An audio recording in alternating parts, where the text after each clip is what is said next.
Hello everybody, Tokyo Drew 85 here back. I'm going to go over my top 10 favorite weapons of Symphony of the Night. Now these aren't in any particular order, nor are any of these weapons god tier. These are just some of my personal favorites. As you can see, I'm playing right now.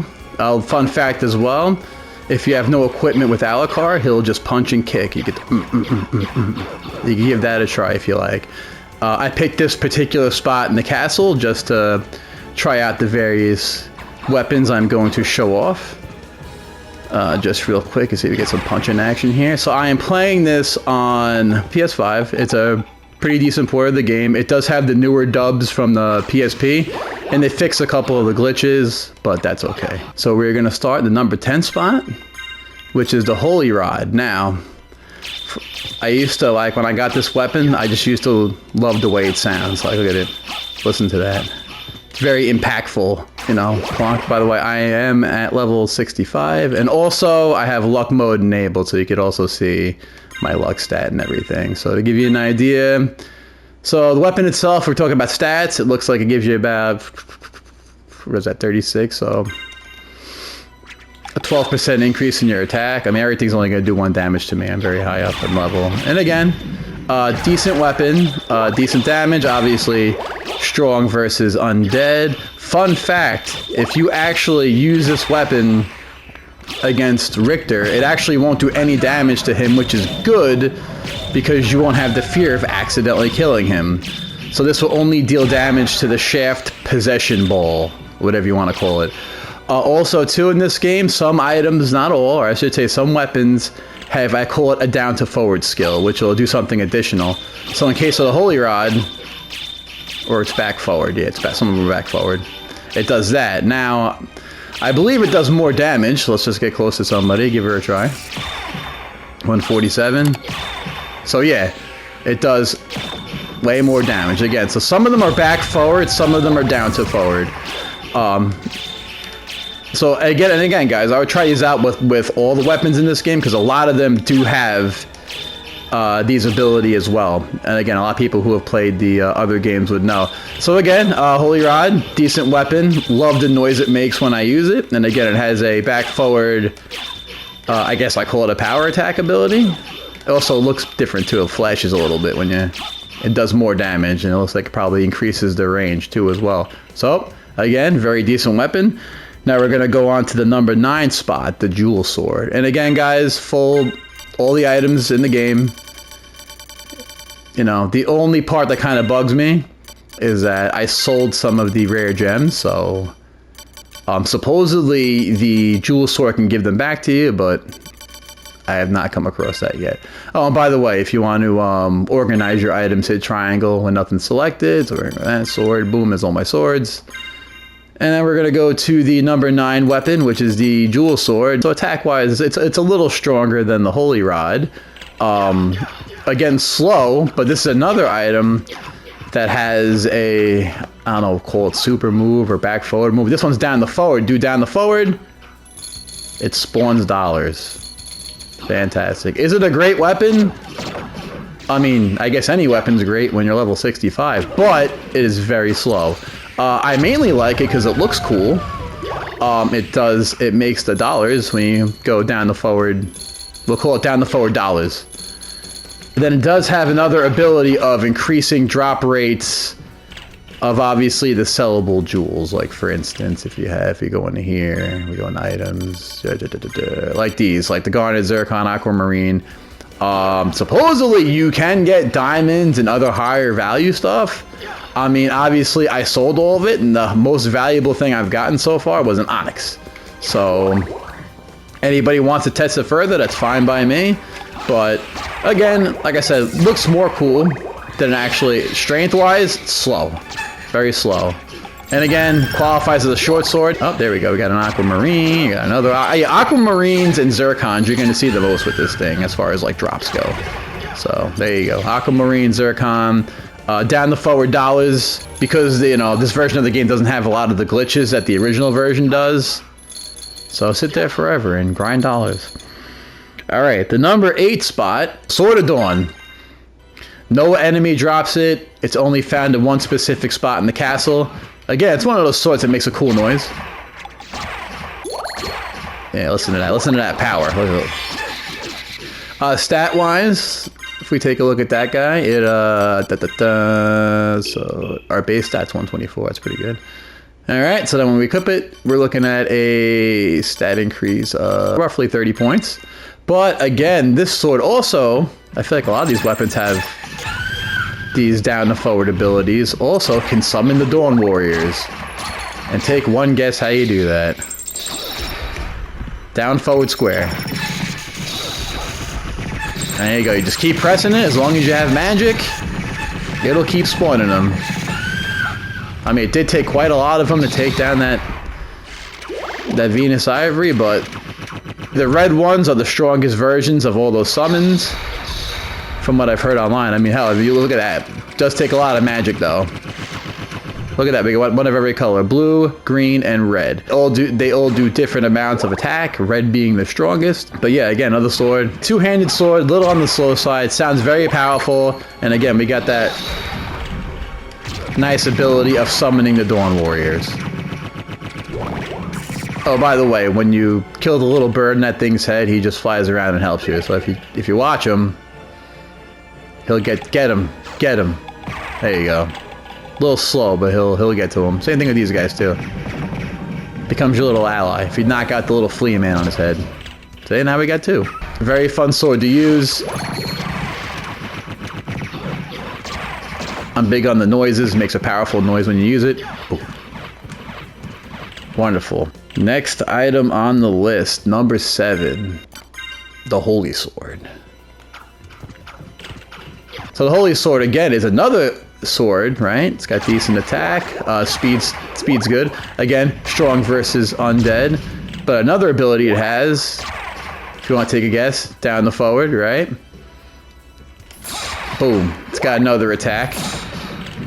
So it looks like it buffs the range a little bit, as well as does a little more damage. And again, guys, you're playing Symphony of the Night, you might as well down the forward or back forward every weapon, because a lot of them do have additional abilities. Again, they all do cost MP, so keep that in mind. But more for me, I just like the way it looked. I like the dark blue color of the sword.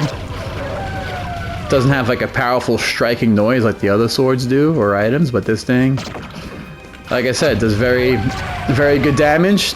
It's a quick one-handed sword, and you have that active ability of doing that. Now, this is a sword, how I said you use the Holy Rod on Richter. Do not use the Holy Sword on Richter, because this will actually damage him, even though he's strong versus Holy, but Holy Rod won't damage him, this will damage him. Something to keep in mind. There we go. I picked this whole way because there's a good amount of enemies in here too as well. So I could show off the sword's actual abilities. So, yep. The Holy Sword. Mainly, it just looks cool, and it's a decent one-handed sword. So the next sword is actually the Sword Familiar Sword. So what happens is when you get the Sword Familiar to, I believe, about level 50, he'll fly off the screen, and then he'll come back and drop into your inventory as the Sword Familiar Sword. Now, this one's more, again, alright, so about 30-point increase. You can still use him as a familiar as well. You just gotta, you know, go to relics, turn him back on. But obviously, if you turn it back on when you have the sword equipped, you don't have him anymore because he is the sword. So just keep that in mind when you're using the Sword Familiar Sword. I mean, the graphic for the sword looks cool. It's got that nice, cool green outline in it. Now, it sounds a lot like the Alucard sword, just green instead of blue, which again looks cool. I do like that noise. It's got like that, feels like you got that power behind it. Damage-wise, doesn't.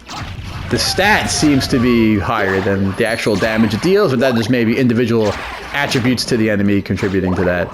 Unfortunately, this sword does not have. That was Soul Steel. This sword does not have any down the forward or back forward abilities. So again, it is just a strong one-handed sword. Decent speed. Alright, next thing. The Rune Sword. Now, there's not a lot of flying swords to begin with. The Rune Sword, it should tell you I have luck mode on because I have 4 Rune Swords. I could put one on each hand if I want to. And why not? So the Rune Sword, I have a fun little story about this too, because when I was playing this game originally, back in the late 90s, early 2000s, me and my friend Kenny got hardcore into this game trying to get all the items. And I remember when I finally got, you know, this sword from the dodo bird, we did notice, you know, that it was saying some kind of word in the slash. So back then, you know, being the late 90s, early 2000s, you know, he recorded it, you know, and then played it back on his VCR and slowed it down, and that's when we found it said verboten, which we come to later found out is German for forbidden. Again, it's just one of those things, you know, it takes me back because, like I said, this game was a big part of my, I want to say, my early teens back then. And again, just finding a new weapon from a new drop was always cool. Going to the librarian's kind of annoying because the newer Castlevanias just have a an enemy library in your, you know, regular pause menu, so I have to worry about it. But in this game, you always have to go to the librarian, so it was just tons of grinding. I mean, I did it back in the day by just simply writing it down. And then if a new item dropped something, or say if an enemy dropped a new item, I would write it down and hope that was the thing. That was the question marks in the librarian's bestiary. So Rune Sword. Again, not a lot of flying swords. It is a cool flying sword. It's got a lot of swagger. Makes a cool noise when you throw it. It's got that nice verboten verbiage when you toss it. And again, it's got great distance. I mean, it clears the screen on either side, so it's got great attack range. So you don't have to get super close to anything. It'll attack forward and on its way back. So its attack animation essentially goes through all the motions there as well. Again, this one doesn't have any particular... I mean, if you have two of them, you can throw two at once. But I wouldn't say it's a special ability because you need two of them. But, so no any kind of special attack with this sword. It's a good, again, great sword though, good distance. Like I said, it covers the screen on both sides of you. Attack animation stays coming in and going forward. And it's, again, like I said, the history of, you know, me trying to figure out what the word was saying back in the late 90s was always a fun anecdote and memory I like to think about. Alright, so in our number 4 spot, we have the Heaven Sword. Again, another one of those rare throwing items, throwing sword. Again, it's got great range. It goes across the screen in pretty much one shot. It will attack enemies on the way there and the way back for a good amount of damage. Again, the range is great, and it's a very showy sword. It's got a cool name too, the Heaven Sword.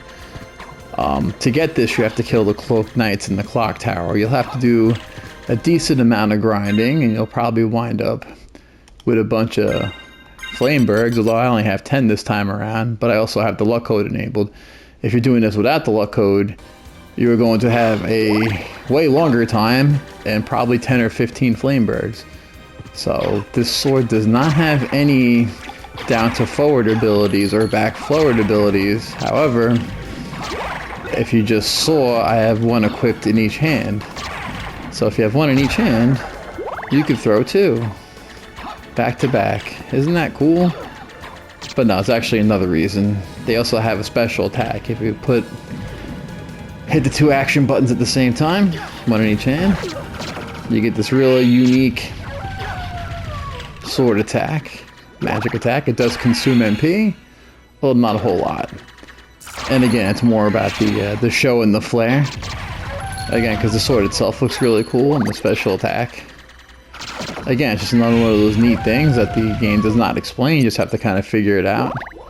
Well, the more annoying thing about this is getting two of these, and again, it's kind of a rare drop. So getting two of them is kind of a pain, but like I said, if you stick it out and you wind up doing it, you get to have two Heaven Swords, one in each hand, and you get to do this pretty badass sword attack.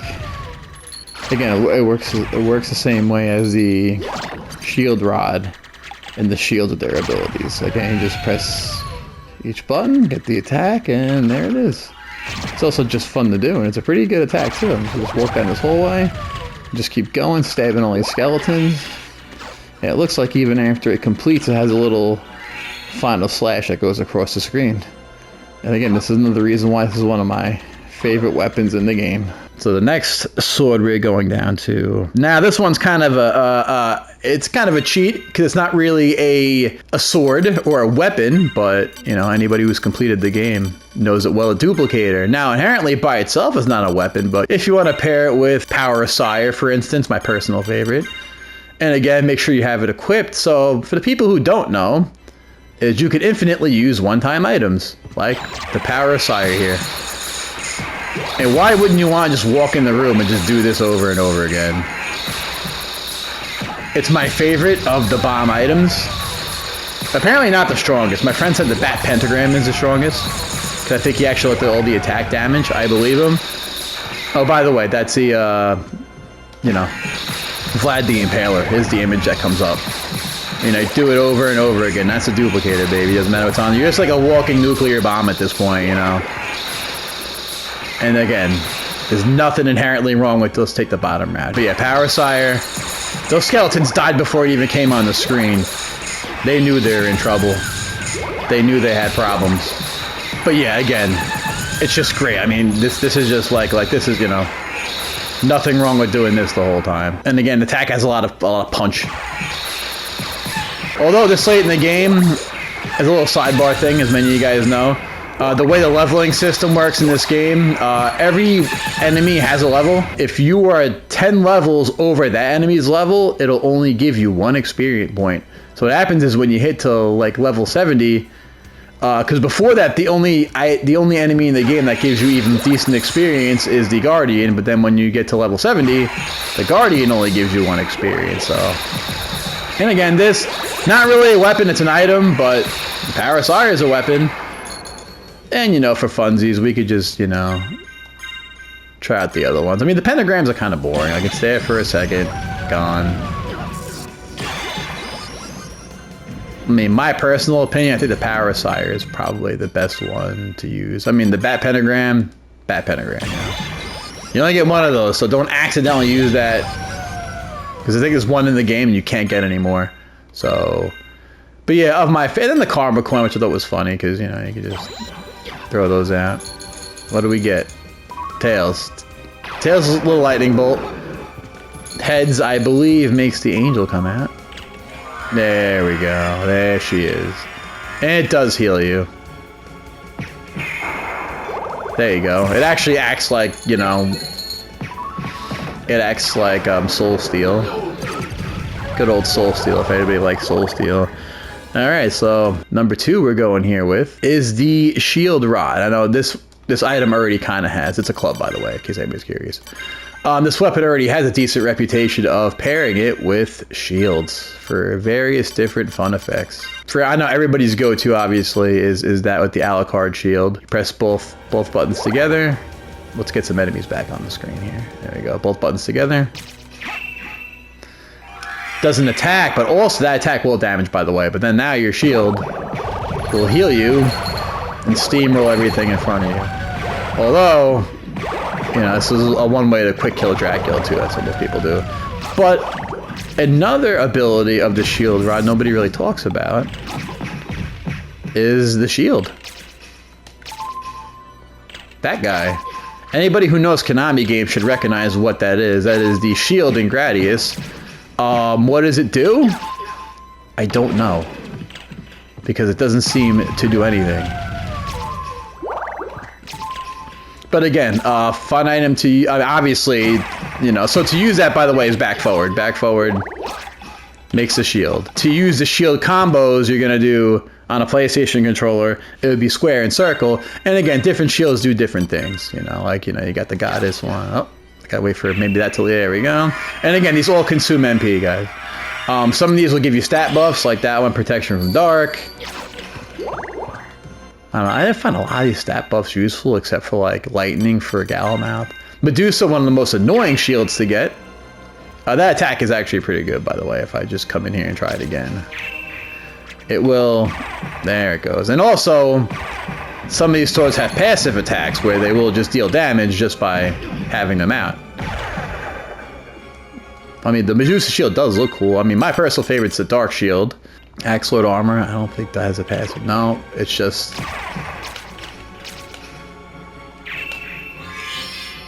There you go. Take that. And that's the axe armor type from Dracula X and Rondo of Blood. In case anybody's curious about that. This thing, still can't figure out what it does. If anybody wants to tell me in the comments what the hell it does. Oh. No, actually, no. That was that thing attacking. That wasn't those. I don't know if that's just an Easter egg or it doesn't really do anything. But yeah, Shield Rod, again, very good item. By itself, okay, I guess. I mean, it's a basic club weapon. Deals okay damage, a little on the slow side. But the main attraction with this weapon is obviously the shield combos. This should be no surprise to anyone. Number one, I'm sure it's everyone's favorite item. I mean, as soon as I get to the Upside Down Castle, it's the first thing I go for, the Chrysogrim. Chrysogrim is pretty much just a tornado of destruction. He just... Not the strongest weapon, but it hits so many times, it doesn't matter. Like, I am not changing my walking speed. I'm just... Alucard's just taking a brisk stroll down the hallway. And it's just a reign of terror. Let's go back and forth. This one has no down the forward or back forward abilities, but if you have two of them, I mean, this could just be a mental thing. I swear there's more slashes, but use them both at the same time, and it's pretty much hell on earth, guys. So, I mean, does 2 really do anything? It's hard to tell, but like, why not have 2? They're not that hard to get. Go right to the library, go right to the Upside Down Library, kill the Shmoo a bunch of times, and there you go. And that'll give you the sword. Again, it speaks for itself. It's mostly everyone's favorite weapon to get. I used the cross by accident. Fantastic. That's 100 hearts, by the way. So yeah, again, those are top 10 favorite weapons in Castlevania. Like I said, this is very, you know, kind of a demonstration video too. And again, I may do more of these with the other Castlevania games, like, you know, Portrait of Ruin, Arias Horror. Again, I have complete weapon sets in all those games as well. Because thankfully, PlayStation has all these collections on there, which is also a lot of fun. So again, guys, I hope you guys like and subscribe, and have a good day. Bye-bye.